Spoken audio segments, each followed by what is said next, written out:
بسم الله الرحمن الرحيم، والصلاة والسلام على أشرف المرسلين سيدنا مولانا محمد النبي الأمي الحبيب العالي القدر العظيم الجاه الفاتح لما أغلق والخاتم لما سبق ناصر الحق بالحق والهادي إلى صراطك المستقيم، صلى الله عليه وعلى آله وأصحابه حق قدره ومقداره العظيم. سبحانك لا علم لنا إلا ما علمتنا إنك أنت العليم الحكيم. اللهم علمنا ما ينفعنا وانفعنا بما علمتنا وزدنا علما برحمتك يا أرحم الراحمين. وبعد، فنكمل إن شاء الله ما بدأناه من شرح الأربعين النووية، واليوم بإذن الله تعالى نبدأ في الحديث الثالث من هذه الأربعين.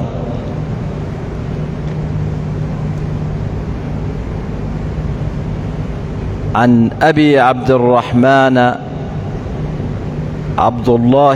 عبد الله بن عمر بن الخطاب رضي الله تعالى عنهما قال: سمعت رسول الله صلى الله عليه وسلم يقول: بني الإسلام على 5: شهادة أن لا إله إلا الله وأن محمد رسول الله، وإقام الصلاة وإيتاء الزكاة وحج البيت وصوم رمضان.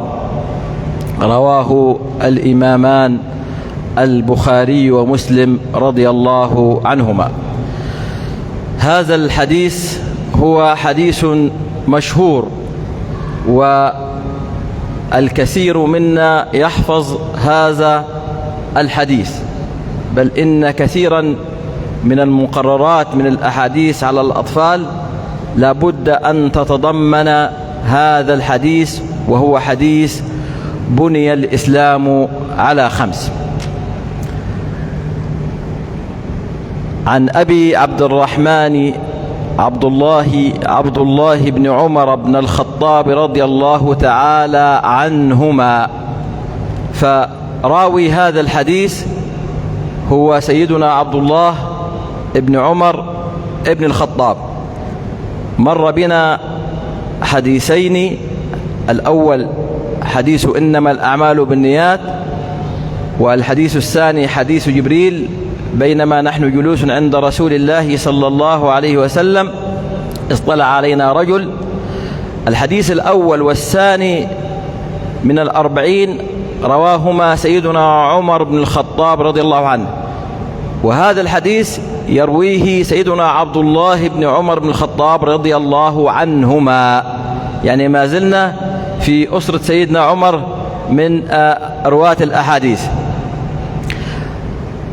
وأشار المصنف بذلك إلى أنه ينبغي لمن يذكر صحابيا وأبيه ولأبيه صحبة أن يترضى عنهما.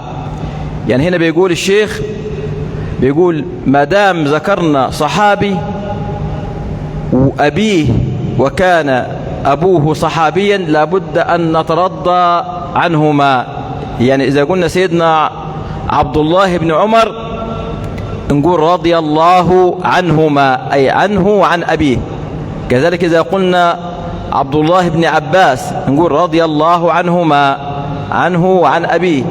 إذا قلنا عن سيدنا جابر بن عبد الله الأنصاري كذلك نقول رضي الله عنهما، عنه وعن أبيه.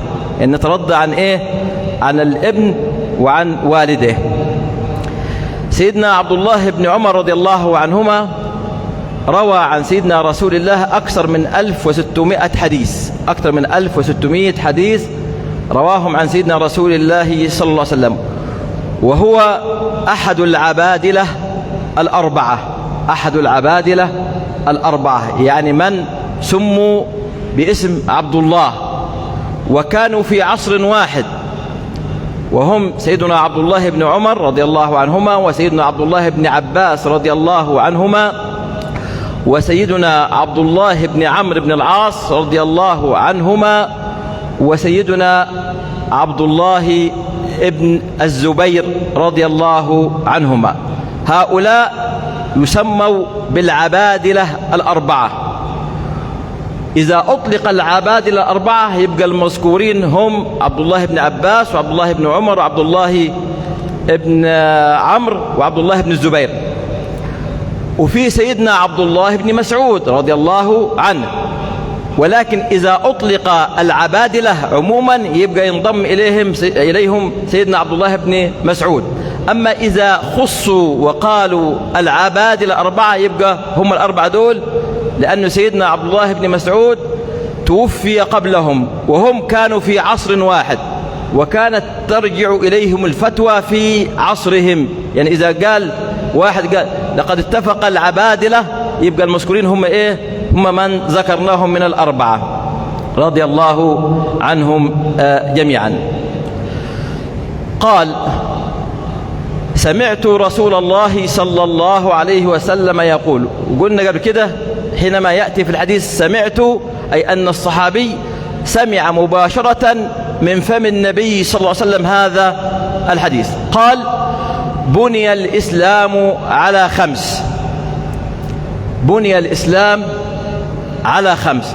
ربما يسأل سائل يقول: من الذي بنى؟ يقول: بني الإسلام، من الذي بنى هذا الإسلام أو هذا الدين؟ بناه بانيان: بناه المولى سبحانه وتعالى وحيا وتشريعا استقلالا سبحانه وتعالى، وبناه رسول الله صلى الله عليه وسلم تبيانا وبيانا وهداية للمسلمين. فالذي بنى هذا الدين هو الله سبحانه وتعالى ورسول الله صلى الله عليه وسلم. مش كده برضو البنيان لابد له من باني. فإذا قلنا بني الإسلام أي الذي بناه الله وبناه رسول الله صلى الله عليه وسلم. الإسلام هو لفظ عام، بمعنى الإسلام إسلام يطلق على العموم، وهو الذي جاء به كل الأنبياء.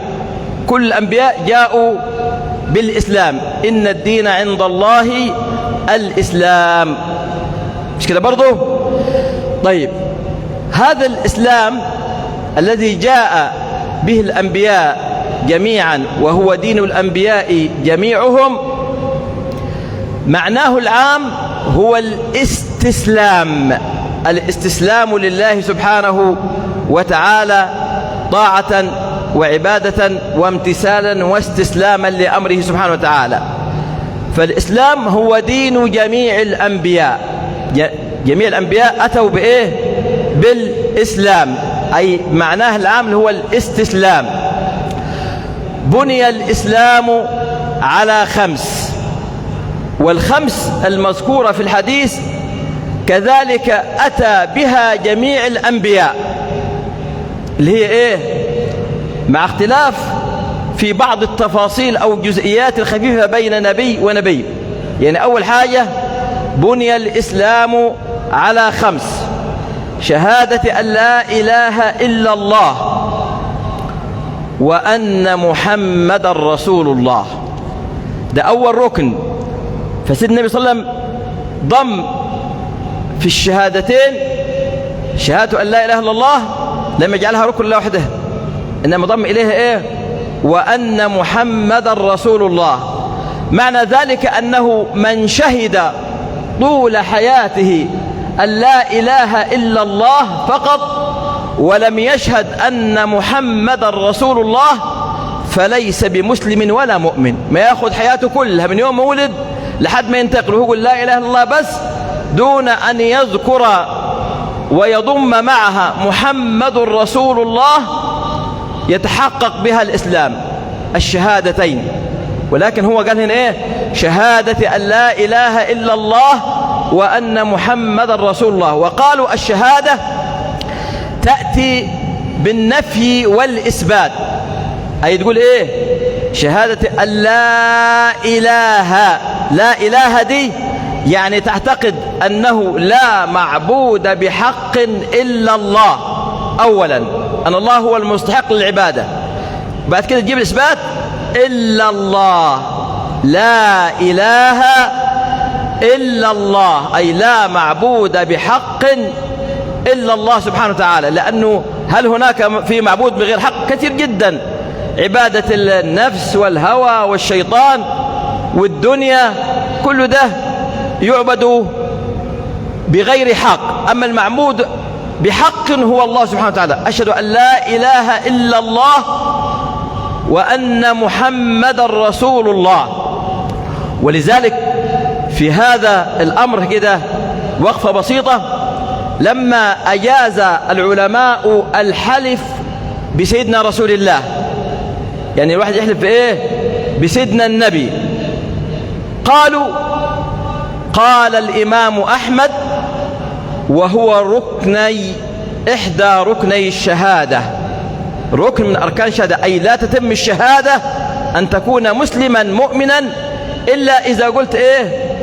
محمد رسول الله، محمد رسول الله. ركن الشهادة هو سيدنا النبي صلى الله عليه وسلم. طيب، وإقام الصلاة ثاني ركن من أركان الإسلام، والأركان بمعنى الأسس التي تقوم عليها أو يقوم عليها الدين. يعني الإنسان لو هيبني عمارة أول حاجة بيضع إيه؟ القواعد، ولا ممكن يشطب قبل ما يعمل القواعد وكده برضه؟ لابد أن يضع القواعد والأعمدة أولا، ثم بعد ذلك إيه؟ يكمل البنيان. فهذه الأركان كأنها القواعد والأسس التي يبني عليها المسلم بقية إيه؟ أفعال هذا الدين. وإقام الصلاة، وهنا قال إيه؟ إقام الصلاة، ولم يقل أداء الصلاة، لأن هناك فرق بين إقامة الصلاة، إقامة يعني إقامتها من الاستقامة، أن يكون مستقيما بهذه الصلاة. أما أداؤها أن يؤدي أفعالها، أن يؤدي أركانها أداء. والصلاة كما عرفها العلماء هي أقوال مخصوصة وأفعال مخصوصة تبدأ بالتكبير وتنتهي بالسلام. هذا هو تعريف الصلاة. فأداؤها شيء وإقامتها شيء. إقامة الصلاة أن تقيمها في المسجد وتستمر معك خارج المسجد في سلوكك وفي أخلاقك وفي دينك وفي حفظك لهذا الدين. يتحقق فيك إقامة الصلاة. من لم تنهه صلاته فلا صلاة له. يعني اللي بيأدي الصلاة أتى إلى المسجد وأدى الصلاة تمام، هذا أداها. وإذا خرج كأنه لا يعرف دينا، يبقى ده أقام الصلاة ولا أدى الصلاة؟ أدى الصلاة.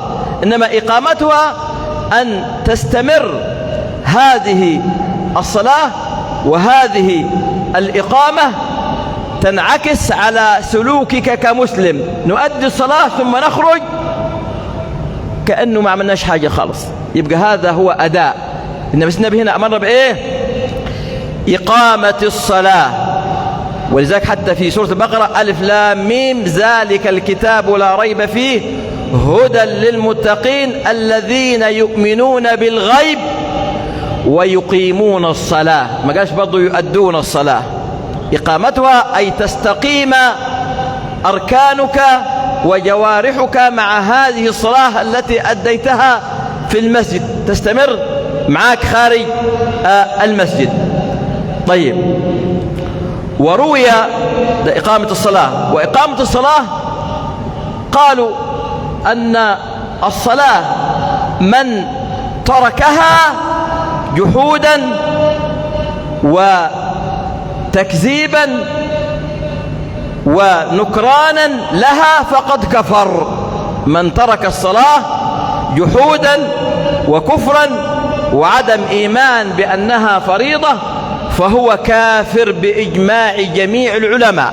يعني لم يتخلف عالم واحد على الحكم أنه من ترك الصلاة جحودا وتكذيبا فهو كافر. واختلفوا في من تركها تكاسلا، يعني إيه يصلي فترة ويترك فترة، يصلي فرض ويسيب فرض. قال المالكية والشافعية والحنابلة من تركها تكاسلا وتهاونا بها يقتل حدا لا كفرا، يقتل لأنه ترك الصلاة. وقال الإمام أبو حنيفة رضي الله عنه تارك الصلاة كسلا يسجن حتى يصلي أو يموت في السجن. مين يعمل حاجة دي؟ مين يقتل أو مين يسجن؟ هو ولي الأمر، مش أي حد يقول أنا فلان مش بيصلي أنا أقتل أنا لا، الذي يفعل ذلك هو واجب على ولي الأمر. ليه طيب قالوا كفر؟ لأنه سيدنا النبي قال العهد الذي بيننا وبينهم الصلاة فمن تركها فقد كفر.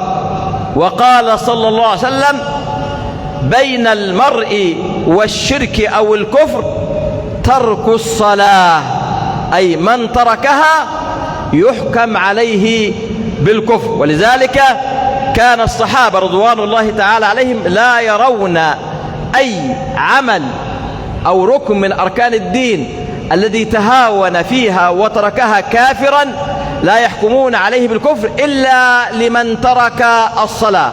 يعني من ترك الصيام أو الحج أو الزكاة هو مسلم عاصي يعذر وفعل ذنبا كبيرا ولكن لا يحكم عليه بالكفر. أما من ترك الصلاة هو الذي يحكم عليه أنه كافر، لأن الصلاة عماد الدين، رأس الأمر الإسلام وعموده الصلاة، فالصلاة عماد الدين. من أقامها أقام الدين. أقام الدين يعني أقام الإسلام، لا، أقام الدين في نفسه، فالإسلام مقام به وبغيره مقام إن شاء الله، تمام، إنما هو أقام الدين في نفسه. طيب، وهذه الأركان كلها أتى بها جميع الأنبياء مع تفاصيل أو جزئيات مختلفة في بعضها. فالصلاة أتى بها جميع الأنبياء، والزكاة كذلك. سيدنا عيسى قال إيه؟ وأوصاني بالصلاة والزكاة ما دمت حيا. يعني كانت هذه الصلاة والزكاة مع اختلاف في الكيفيات أو جزئيات لكن موجودة. الحج كذلك، سيدنا إبراهيم إيه؟ ربنا أمره وأذن في الناس بالحج يأتوك رجالا. ربنا يكتب لنا ولكم الحج إن شاء الله جميعا يا رب. فالحج مأمور به الأنبياء جميعهم، ما من نبي بعثه الله إلا وحج البيت، فكان مفروض الحج ولكن بكيفيات ربما تكون مختلفة. كذلك الصيام، يا أيها الذين آمنوا كتب عليكم الصيام كما كتب على الذين من قبلكم لعلكم تتقون، أي كان مكتوبا على الأمم السابقة ولكن ربما يكون بكيفية مختلفة. فالكل متفق على هذه الأركان، جميع الأنبياء أتوا بهذه الأركان. وروي إذا كان يوم القيامة أمر بطبقات المصلين إلى الجنة. يعني يوم القيامة كده هينادي ملك من الملائكة للمين؟ للمصلين الذين يقيمون الصلاة إلى الجنة، فتأتي أول زمرة كالشمس. يعني أول فرقة هتاجي المصلين يوم القيامة وجوههم كالشمس، فتقول الملائكة من أنتم؟ قالوا نحن المحافظون على الصلاة. تقول الملائكة كيف كانت محافظتكم على الصلاة؟ أول صنف بقى من المحافظين على الصلاة سألهم الملائكة إزاي كنتوا تحافظوا على الصلاة أنتوا؟ قالوا كنا نسمع الآذان ونحن في المسجد. كنا نسمع الآذان ونحن في المسجد. دول مين اللي بياجوا ويكونوا ينتظروا الصلاة، انتظار الصلاة بعد الصلاة، اللي الأذان يأذن عليهم هم وقاعدين، دول أول زمرة تأتي وجوههم كالشمس. طيب، ثم تأتي زمرة أخرى كالقمر ليلة البدر، يعني الشمس أكثر ضوءا من القمر، مش كده برضه؟ يعني القمر يضيء ليلا فقط، أما الشمس فضوءها أعم وأشمل من القمر. فتقول الملائكة من أنتم؟ قالوا نحن المحافظون على الصلاة، برضو إحنا إيه؟ المحافظين على الصلاة. قالوا كيف كانت محافظتكم أي على الصلاة؟ قالوا كنا نتوضأ قبل الوقت ثم نحضر مع سماع الآذان.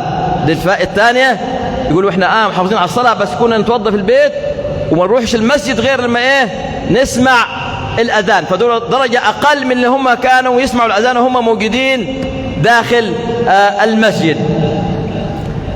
ثم تأتي زمرة أخرى كالكواكب أقل ضوءا من القمر برضو، فتقول الملائكة من أنتم؟ قالوا نحن المحافظون على الصلاة. قالوا كيف كانت محافظتكم أي على الصلاة؟ قالوا كنا نتوضأ بعد الآذان. دي الايه؟ الثلاث فئات أو ثلاث طبقات اللي هم محافظين على الصلاة. فئة كانت تكون متوضئة وجاهزة ومنتظرة الآذان وهي موجودة في المسجد، وفئة تتوضأ وتكون جاهزة بس ما تجيش المسجد غير لما تسمع الأذان، والفئة الثالثة اللي هم يجوا إيه؟ بعد الآذان.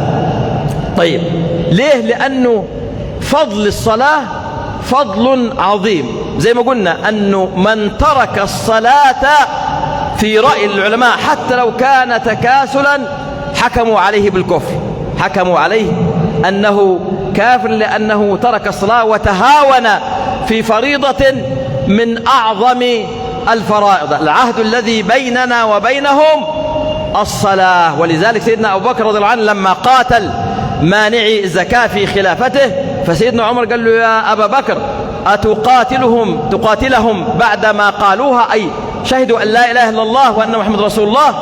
قال والله لأقاتلن من فرق بين الصلاة والزكاة.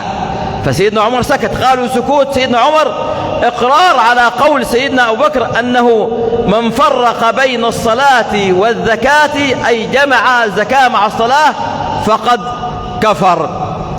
وإقام الصلاة وإيتاء الزكاة. الزكاة معناها النماء أو الزيادة، وشرعا هي مال مخصوص في وقت مخصوص يخرج بكيفية مخصوصة لأناس مخصوصين. الزكاة كده إيه؟ هي مال مخصوص يخرج من النقدين الذهب والفضة أو يقيم بالمال أو من عروض التجارة أو الزراعة أو بهيمة الأنعام. هذه إيه التي تجب فيها الزكاة؟ زكاة أموال اللي هو النقدين، أو زكاة زروع، أو زكاة بهيمة الأنعام، أو زكاة عروض تجارة. نعم يا مولانا؟ تاني ماشي حاضر. الزكاة تكون في النقدين. النقدين هم ايه؟ الذهب والفضة. دلوقتي ما فيش ذهب وفضة، فيه يقيم الذهب والفضة مالا، يعني إذا بلغ نصاب المال ما يوازي 85 جرام من الذهب، وهذا المال حال عليه الحول وكان خاليا من الديون، وجب فيه أو وجبت فيه الزكاة وهي ربع العشر. إنسان يشوف المال اللي عنده يقيمه ذهب. ذهب يعني إيه؟ يشوف جرام الذهب حاليا بكام؟ مثلا ب2000 جنيه مثلا. يعني إذا كان عنده ما يوازي قيمة 85 جرام ذهب أموال، هذه الأموال فائضة عن الحاجة وخالية من الديون وحال عليه الحول، يبقى يجب فيها الزكاة. كذلك تجب الزكاة في الزروع، والزروع حقها يوم حصادها. وفي عروض التجارة، واحد مع تجارة يعني إيه؟ يقيم التجارة مالا ثم يخرج الزكاة. وكذلك في بهيمة الأنعام من الغنم والإبل والبقر وهكذا. هذه هي الزكاة، وهي واجبة على كل مسلم وجب أو وصل إلى هذا النصاب، وجب حقا لله أن يخرج هذه الزكاة، حقا لله سبحانه وتعالى. لذلك إيه؟ الذين يقيمون الصلاة ويؤتون الزكاة، يعني قرن الصلاة أيضا بالزكاة. وحج البيت لمن استطاع إليه سبيلا. الحج قالوا واجب على الفور للقادر المستطيع، فالقادر المستطيع أن يؤدي هذه الفريضة يجب عليه أداؤها فورا، أي لا يتأخر. ومن تأخر عن أدائها مع الاستطاعة، بعض العلماء قالوا إيه؟ قالوا أنه يكفر، ولكن كفر نعمة وليس كفر أي بعد عن الدين. ولله على الناس حج البيت من استطاع إليه سبيلا ومن كفر فإن الله غني عن العالمين. أي كفر بالنعمة إذا عنده المقدرة المالية والبدنية على أداء الحج وتأخر أو تراخى فإنه يحاسب. يعني إيه؟ يعني من يملك، كما أخبر النبي صلى الله عليه وسلم، من ملك زادا وراحلة تبلغه إلى بيت الله الحرام وجب عليه الحج. طب واحد يقول أنا والله قدمت في القرعة سنة واثنين وثلاثة وأربعة جيت، خلاص يبقى إذا قدم في القرعة حاليا، لأنه لا يستطيع إنسان حتى لو معه فلوس يروح كده من نفسه إلا إذا كان هناك إجراءات لتقديم. يقول أنا قدمت مرة واثنين وما جتنيش، يبقى سقطت عنه الاستطاعة. ما دام بيقدم الجيوش يبقى ليس الأمر بيده، خرج عن إيه؟ حد الاستطاعة. وصوم رمضان وهو فريضة أو الفريضة أو الركن الخامس من أركان أو بناء الإسلام. فهذه هي الأركان الخمسة التي حددها لنا سيدنا رسول الله صلى الله عليه وسلم لإقامة هذا الدين. يعني أقل شيء في المسلم أن يكون عنده أو متحققا بهذه الأركان الخمسة. قول كده بسيط قبل ما نختم عشان نقيم الصلاة، تأخرنا معلش يا حاج عبد الله. فبيقولوا هذه الأركان هي أركان الإسلام أم أركان المسلم؟ هذه الخمسة هي أركان الإسلام، وليست بالضرورة أن تكون أركان المسلم، لأنه هناك ركنان لا بد أن يتحققا في كل مسلم لا يتخلف عنها واحد، وهي الشهادتين، أن يشهد أن لا إله إلا الله وأن محمد رسول الله، وأن يقيم الصلاة. ركنين دول لا بد أن يتحققوا في كل مسلم، ليس هناك عذر بالتخلف عن واحدة منهما. إذا نطق بشهادتين يبقى كذلك يؤدي صلاة. وذلك الصلاة قلنا أنه من عظم أمر الدين أنه لا يوجد عذر لأحد بالتخلف عن الصلاة، يؤديها قائما مستقلا أو جالسا أو مضطجعا أو نائما أو إيماء أو إشارة، يعني بأي وضع أنت عليه لا تتخلف عن أداء الصلاة. ولكن قد يكون المسلم غير مستطيع فتسقط عنه الزكاة، أن يكون مريضا لا يستطيع الصوم يسقط عنه الصوم، لا يستطيع الذهاب إلى الحج قدرة مالية أو بدنية يسقط عنه. فهذه الأركان هي أركان الإسلام. أما أركان المسلم التي لا يجب أن تتخلف فهما الشهادتين وإقامة الصلاة، ليؤكد الإسلام على أهمية الصلاة. وقالوا أن ربما الصلاة تجمع كل هذه الأركان، أن الإنسان ينطق فيها بالشهادتين ويؤدي الصلاة، وفيها يمتنع عن الصيام، وفيها حينما الزكاة أنه يقطع من وقته لأداء الصلاة، والمال أصلا هو فرع من الوقت، يعني كسب المال أصلا بيأتي من فين؟ من الوقت، وقت ما بتشتغل بيجي فلوس، فأنت كأنك اقتطعت وقتا من وقتك من وقت العمل وأديت به الصلاة، فكأنما في الأصل زكيت. كذلك الحج، أنك تكبر، أي تكبر تكبيرة إحرام وأنت تستشعر هذه الأركان، أركان الصلاة التي تبدأ بالإحرام، وسموها تكبيرة الإحرام لأن الإنسان يدخل فيها بهذه التكبيرة، يقول الله أكبر، تكبيرة الإحرام لأنه يدخل بها في حرمة الصلاة، فلا يأتي بأقوال أو أفعال تنافي الصلاة. نكتفي بهذا القدر، نسأل المولى سبحانه وتعالى أن يعلمنا ما ينفعنا وينفعنا بما علمنا، وأن يزيدنا علما سبحانه وتعالى. وصلى الله على سيدنا محمد النبي الأمي وعلى آله وصحبه وسلم.